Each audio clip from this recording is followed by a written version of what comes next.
इस्लाम आलेकुम नाजरीन। मेरा नाम अकमल है। मेरी उम्र 18 साल है।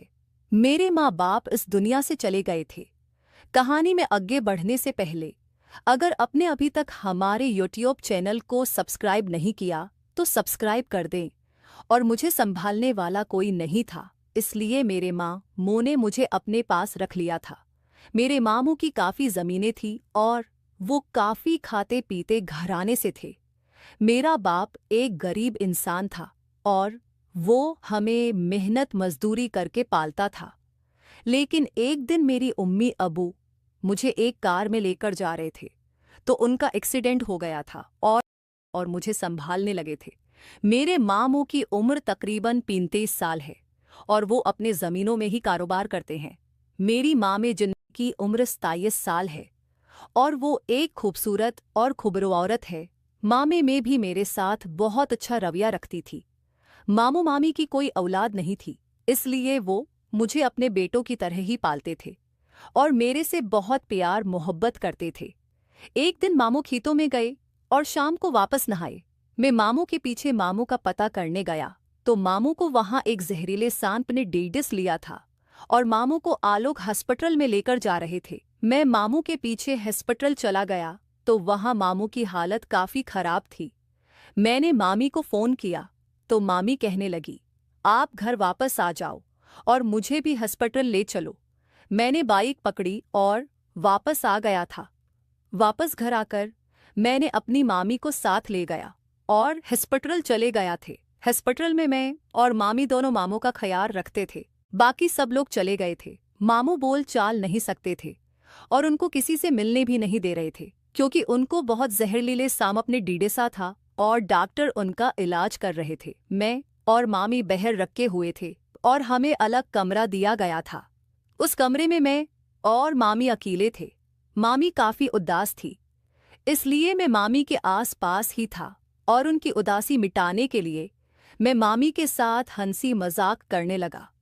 मामी भी मुस्कुराने लगी थी और मेरे साथ खुश होने लगी थी। मैंने मामी का हाथ पकड़ा और उनको तसल्ली देने लगा। मामी भी खुश हो गई थी और कहने लगी थी कि मामी के बाद तुम ही मेरा सहारा हो।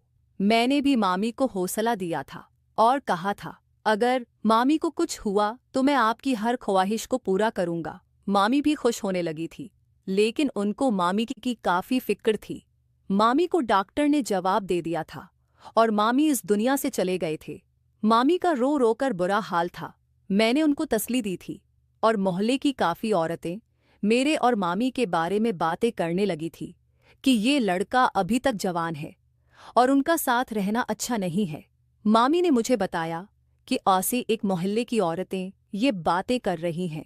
मैंने मामी को समझाया है कि कुछ नहीं होता। मैंने मामी को समझाया था कि जब आपकी उद्दत पूरी होगी तो मेरे से निकाह कर लेना।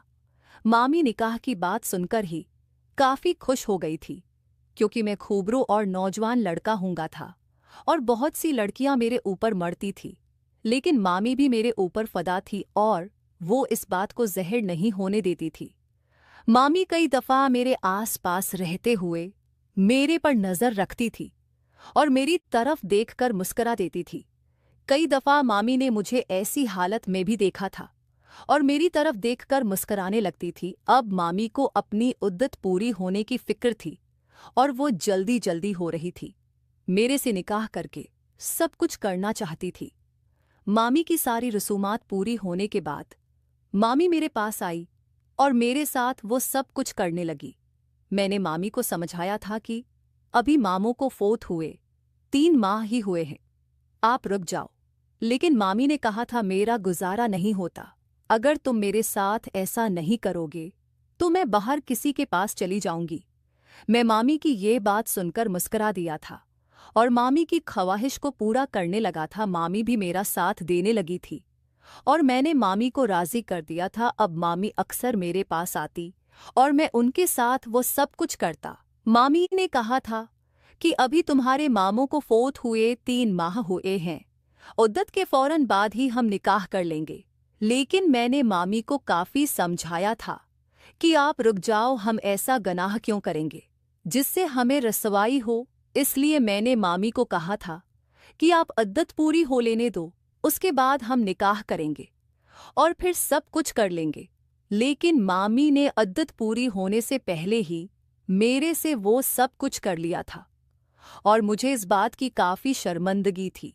लेकिन मामी इस बात पर काफ़ी राज़ी थी और वो हर वक्त मेरे साथ ऐसे काम करने लगी थी। उद्दत पूरी होने के फ़ौरन बाद मामी ने मेरे साथ निकाह कर लिया था और मेरे साथ प्यारी मोहब्बत करती थी, जिससे हम दोनों को काफ़ी राहत मिलती थी।